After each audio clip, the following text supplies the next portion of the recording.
সংগঠন ছাড়া সমাজ টিকেই থাকতে পারে না। আমরা প্রতিদিন সংগঠনের ভেতরেই বেঁচে আছি, কিন্তু খেয়াল করি না। তাই আজকে আমি তোমাদের সাথে আলোচনা করব সংগঠন কাকে বলে। সংগঠন হলো মানুষের এমন এক গঠিত ও পরিকল্পিত সমষ্টি যেখানে নির্দিষ্ট কিছু লক্ষ্য বা উদ্দেশ্য পূরণের জন্য সদস্যরা একসাথে কাজ করে। এটি একটি সুসংহত সামাজিক গঠন যার মধ্যে নিয়ম, কর্তৃত্ব, দায়িত্ববোধ ও পারস্পরিক সম্পর্ক স্পষ্টভাবে নির্ধারিত থাকে। বিভিন্ন সমাজতাত্ত্বিকরা কি বলছেন জেনে নেব। চেস্টার আই বার্নার্ড তিনি বলছেন, organisation is a system of consciously coordinated activities of two or more persons.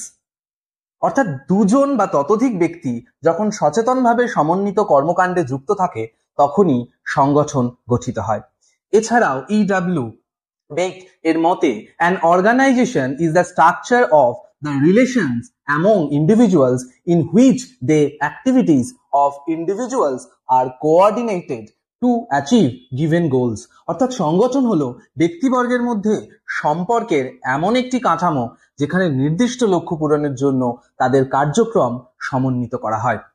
সংগঠনের বিভিন্ন উদাহরণ আছে, যেমন ধরো government agencies, courts, bank, NGO, corporations and professional associations, অর্থাৎ সরকারি সংস্থা, আদালত, ব্যাংক, কর্পোরেশন এবং বিভিন্ন পেশাদার সমিতিকে আমরা উদাহরণ দিতে পারি সংগঠনের ক্ষেত্রে।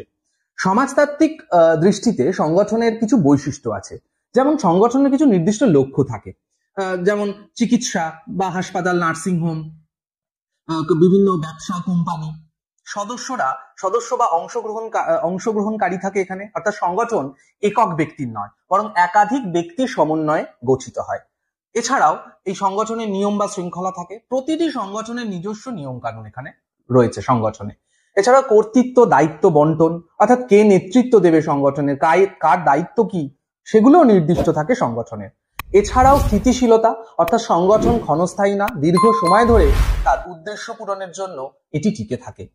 আনুষ্ঠানিক এবং অনানুষ্ঠানিক রূপ আছে সংগঠনের আনুষ্ঠানিক যেমন সরকারি দপ্তর অথবা অনানুষ্ঠানিক যেমন বন্ধুদের ক্লাব হতে পারে, আমরা বলতে পারি।